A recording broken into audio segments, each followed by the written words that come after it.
Today we are in Paramount Miami World Center sales office, and we are going to do the interview with Dan Kodsi, who is the developer. Dan, I would like to ask you to introduce yourself and say a few words about your background. My name is Dan Kodsi. I'm the developer of Paramount. I have an extensive experience in development. This is Paramount Miami World Center is actually my 25th project. I've been building actually in the state of Florida for over 25 years. Not that I'm aging myself, but so I have tremendous experience. I've built actually the Paramount Bay in Edgewater over here in Miami. I'm currently building Paramount in Fort Lauderdale Beach, and now Paramount Miami World Center. So your buyers are in absolutely a good hand if they are buying something, because they can be sure that it's going to be built. Well, I have tremendous experience in developing projects. This is definitely one of the larger projects I've been involved in. But I've been doing this a very, very long time, and I've built a multitude of different types of projects, anywhere from high-rise even down to single-family homes. So I've had tremendous experience. You don't have so many gray hair, so how are you doing this? I'm just very curious. Like I said, I don't want to date myself. It is 25 years that I started, a long time. I had a lot of projects at the same time. I used to probably have 7 to 8 projects under development at the same time. Today I have a little bit less. How did you get the idea to be a developer? What is your background? What was your study? My family, actually, I grew up in the condo business. My family was involved in condominium development from the 70s, actually, in the state of Florida. And so grew up actually in the business. I was doing construction. I was supervising actually construction sites by the age of 16. Actually, I was at the age of 12. I was a construction laborer. So I've been in the business. So you started from the bottom and you went up all the way from the bottom. It was an incentive actually to go to college for me because being in construction is something I didn't want to be in. Development was a lot more exciting. So I actually went to the University of Miami. My background is I have a finance degree and urban planning degree actually from the University of Miami.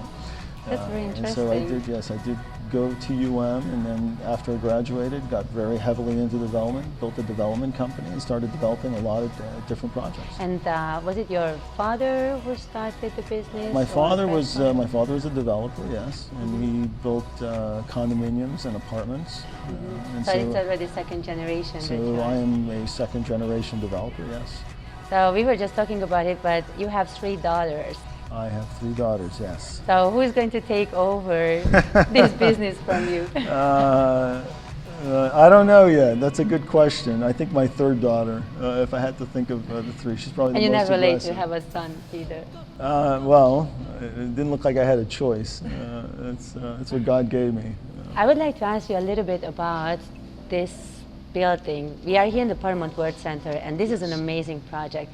Many of the people, they don't understand what is the difference and what is the combination, how the Miami World Center and the Paramount Tower is connected. Can you say a few words about this to make it clear? So Paramount appears to be sitting on top of the mall, and technically a good portion of it is on top of the mall, but the main core of the building actually comes all the way down to the ground. You have to imagine it's a 700-foot structure, and the mall's only a 120-foot structure, and so the settling is actually different. And so when we had to develop this, and it was definitely a very complex development project, in that we had to deal with the fact that there was a mall underneath us. The mall was actually already designed when we got involved in the project. So everything from the location of elevators and dealing with placement of our entrances and so forth, we had to really work in conjunction with the mall to really work through all those details. And so we're very much connected in that, we have an elevator. Our elevators, for instance, go all the way from it's a private elevator. It opens up in your private foyer. So imagine you can leave your private foyer into a private elevator, and then you hit the 3rd floor button, it takes you right directly into the mall. Through the actual people who are living in the building or walking through the mall, it'll be transparent to them.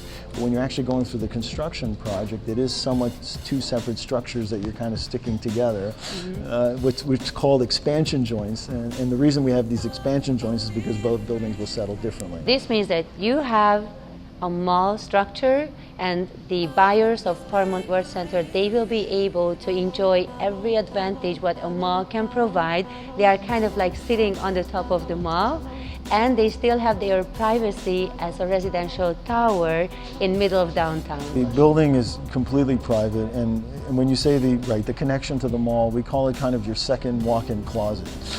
So if you walk into your walk-in closet and you find out you don't have a dress or an outfit for the night, you literally go to your elevator, take it downstairs to hit the third floor, and you find yourself in Bloomingdale's, finding your other walk-in closet. And so it's a very interesting living experience that you probably can find anywhere. I wouldn't even say not only in Miami, but probably anywhere in the United States that has this type of living experience. Who are the buyers? What are the type of the buyers who are looking for this experience, that they want to be close in the downtown, walking distance from everything? So who is the one that you are targeting?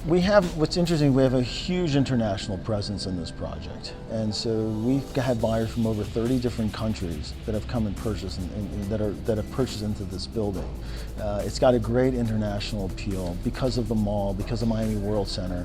Now it goes beyond that. We have a six acre amenity deck. It's a resort style deck. So imagine you feel like you're sitting in the middle of a resort, but you're in the middle of the city. And so when you're down at ground level, or actually the resort is actually 120 feet up in the ground, but when you're on the resort deck and you look around, you feel like you're a resort, but when you look up, you see that you're literally sitting in the middle of a major city. And that's really what makes the deck itself very, very exciting. I mean, look, the buyers are definitely a mix. Today, you do have, it's because of the price point and the size of our residences, you're getting a little bit older group, but you are getting young professionals. And don't forget, some people will buy this because it's a fantastic investment. This is a one-time opportunity where you're going to be able to buy a building that has 3 blocks of amenity deck that's on top of a mall, that's connected to a mall, and that's without going into all the amenities and everything else. And so it's a very, very unique opportunity. So you have some people who are just buying it strictly from investment value. Now, when people buy as an investment, your end user ends up being sometime a renter, and so the people that actually live here you'll end up getting a lot of the work, people who are living and working in downtown, who want to have that urban lifestyle, want to be in the center of it all. I mean, Paramount is in the center of Miami World Center, and Miami World Center is in the center of downtown, and literally in an area that's got all of the amenities of downtown. I mean, imagine you're walking distance from the American Airlines Arena, you're walking distance from the Performing Arts Center. All the new museums are being built. The new FEC, All Aboard is building a new FEC railway that's connecting all the major cities of Florida. Now Florida today is the 3rd most populous state in the country. And now we're finally connecting. We're doing what they've done in the Northeast a long time ago, where they connected their major cities. You're going to see that in Florida. And so the activity, now that people, imagine just one other statistic, 100 million people visited Florida in the past year. And so the tourism now in Florida, and typically a lot of them come to Orlando, they'll come to Walt Disney World, but now the connectivity where you can literally hop on a train and in 3 hours you could be in downtown Miami, 1 block away from Paramount. So our residences and this entire project is going to change not only the face of Miami, but the face of the entire state.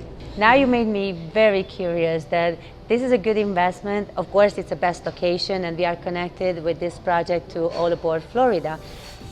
What is the price if I would like to buy something?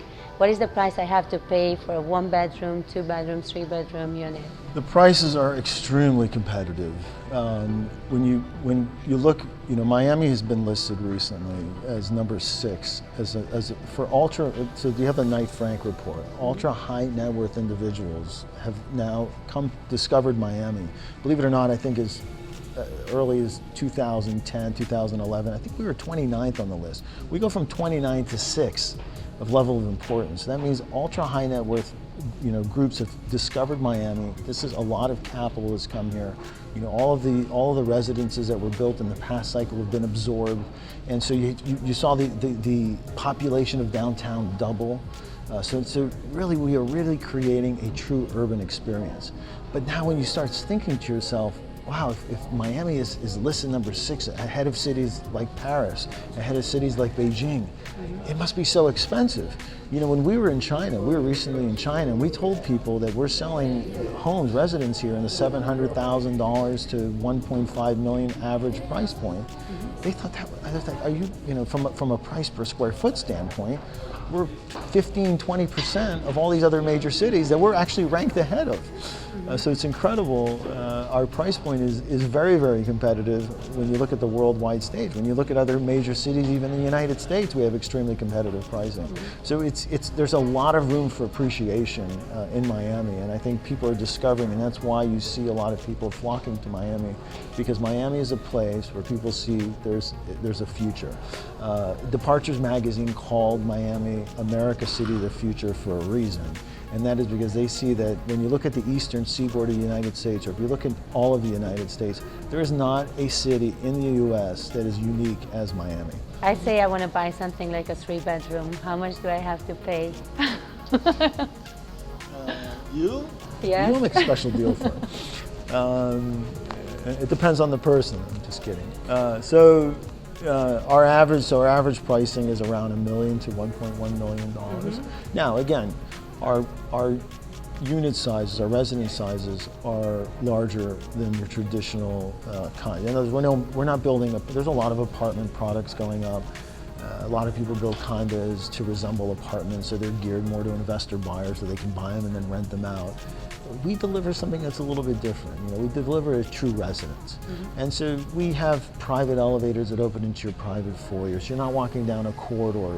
So there's a different feeling. You feel like you're being, you know, you literally walk in the lobby, you go right straight into your home.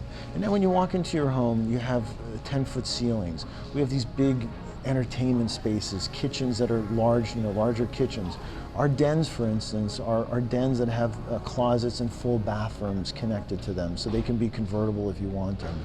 Our laundry rooms are full laundry rooms. It's not just a closet with a stackable washer and dryer. This is actually a full side-by-side washer and dryer. I know it's a little thing, but women tend to love these little things.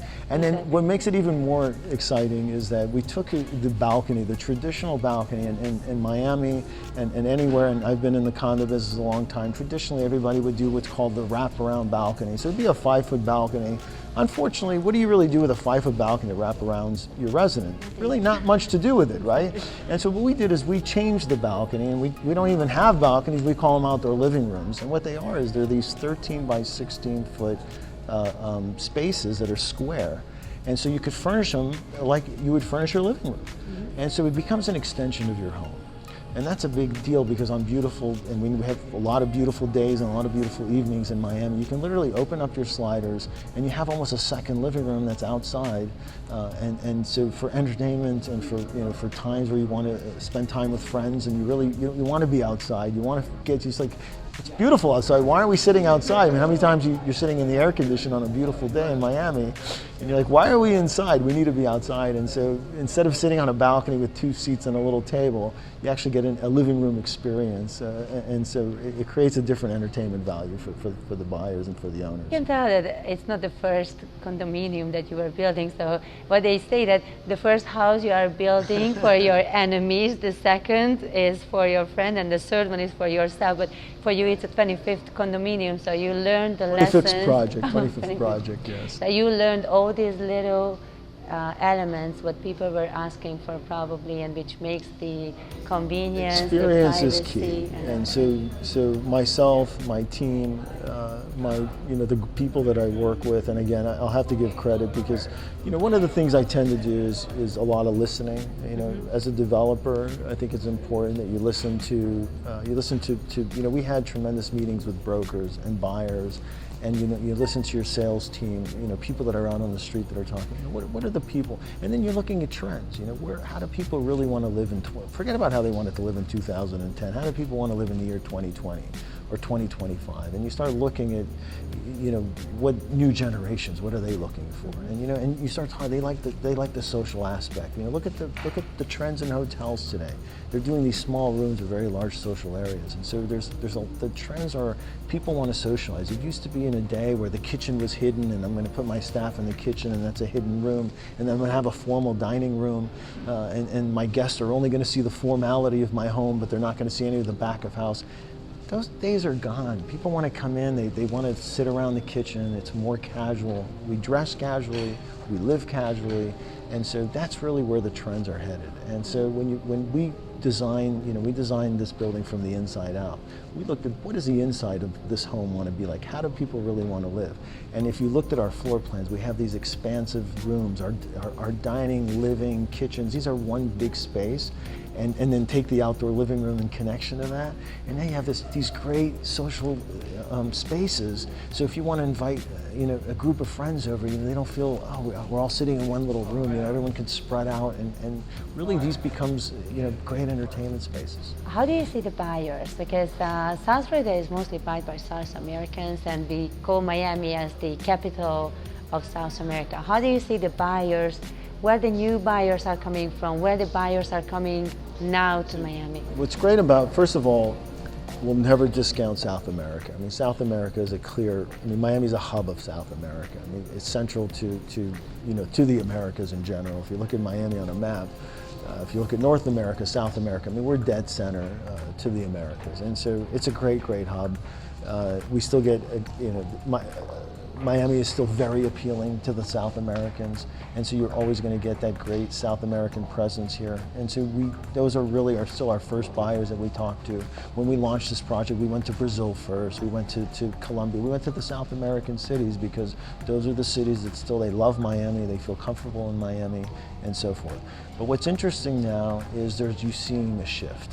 And what's happened is, people say, oh, the South Americans, because of the exchange or some of these other issues, oh, they're not buying as much. It really doesn't matter. The world has discovered Miami. Now Miami is appealing to every part of the world. You literally, I don't care if you go to restaurants or you can just sit here in our sales center on a daily basis, you will see the world in this sales center. Mm-hmm. You'll see people from Asia, you'll see people from the Middle East, you'll see people from Europe, all parts of the world. Australia, it's amazing where people are coming from to look at this project. And we have, as I mentioned earlier in this conversation, over 30 different countries represented in one building. Imagine 30 countries have bought in this building.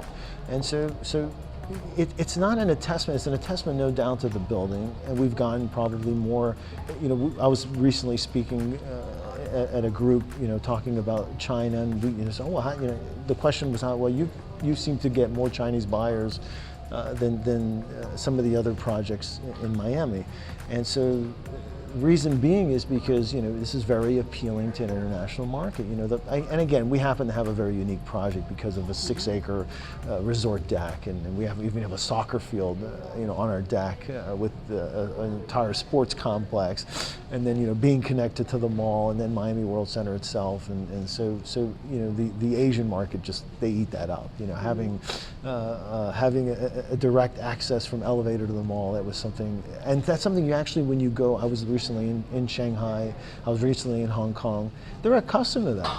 Although you won't find another project in the United States that has attached a residential building to a mall. We just don't do that. We've had, I think there's some hotel projects and so forth, but you don't have it where you can live in a residence and actually be attached to the mall. So this is a very unique experience, not just for Miami, for anywhere in the United States.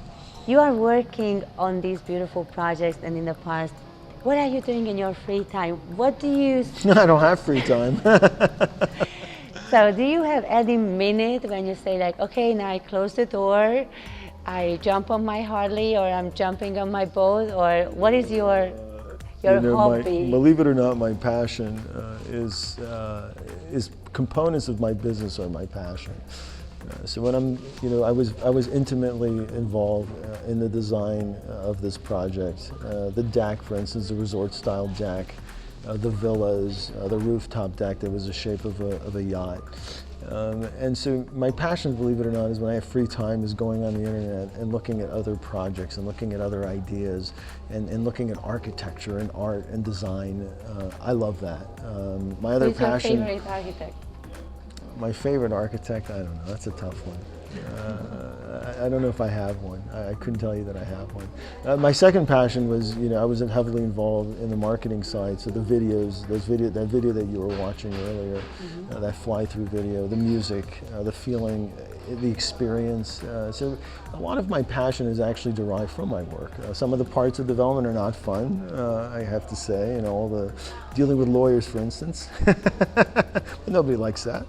And so a lot of my passion, a lot of time when I do find free time, I love learning and I love looking at what else is going on in the world and not just in architecture but in design and in trends and everything else. And I get excited by looking and reading. Do you have any kind of innovation what you are building into the building, like what you found when you were searching on the internet and you said like, oh, I found something which is very interesting and they don't have it anywhere in any other project besides that the residential building is sitting on the mall itself. So do you use anything which is special? You know what, when we looked at this building, every corner, every piece of it, we said we want to do something different. We want to do something special.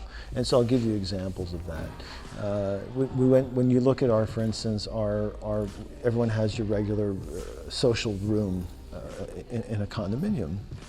But now we have our social room, but then connected to the social room, we have what's called a jam room. It's a room that closes.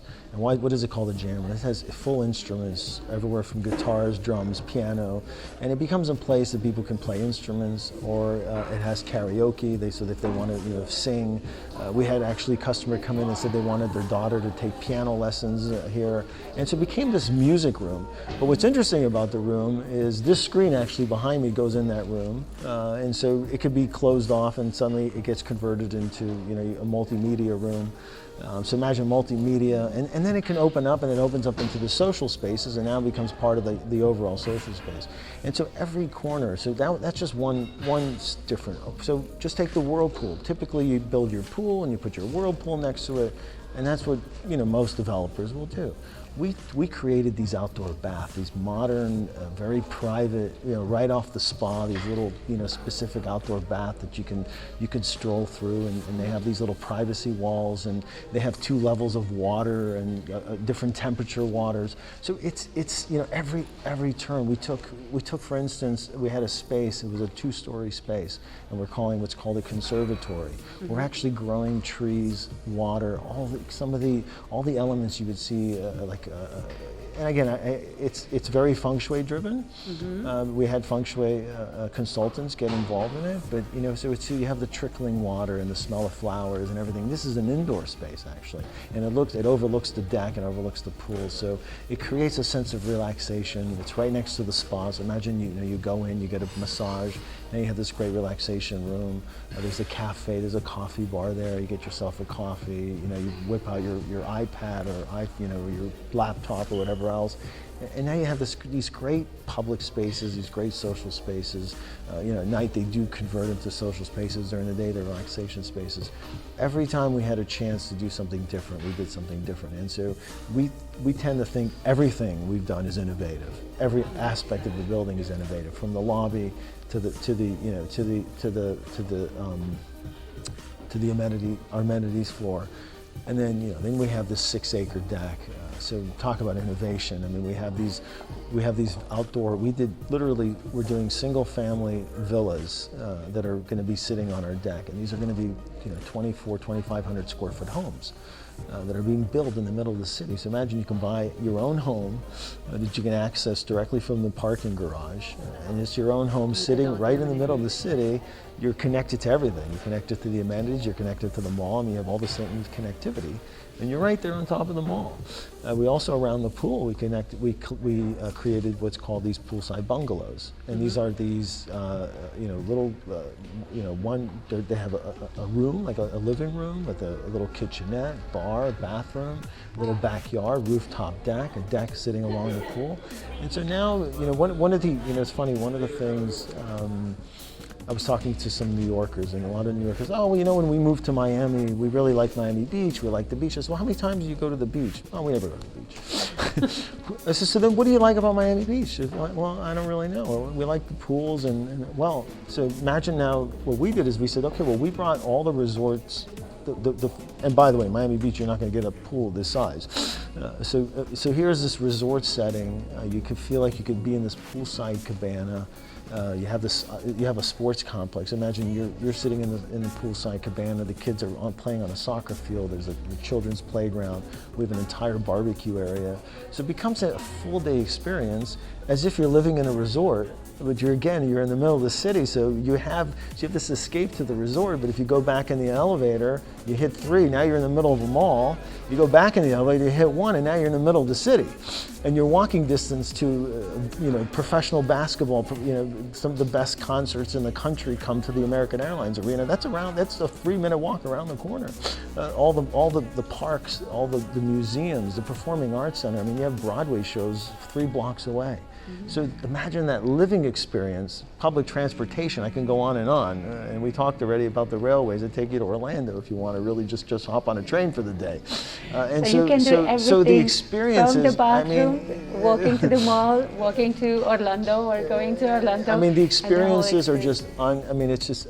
By the way, even in Miami itself, you can hop or directly connected to the Metro Rail. If you want to go to Brickell, and Brickell is being very well developed. You want to go to Coral Gables, you want to go to some of the other suburban areas, Kendall. I mean, talk about different areas within Miami that you can access. You can access the international airport with public transportation.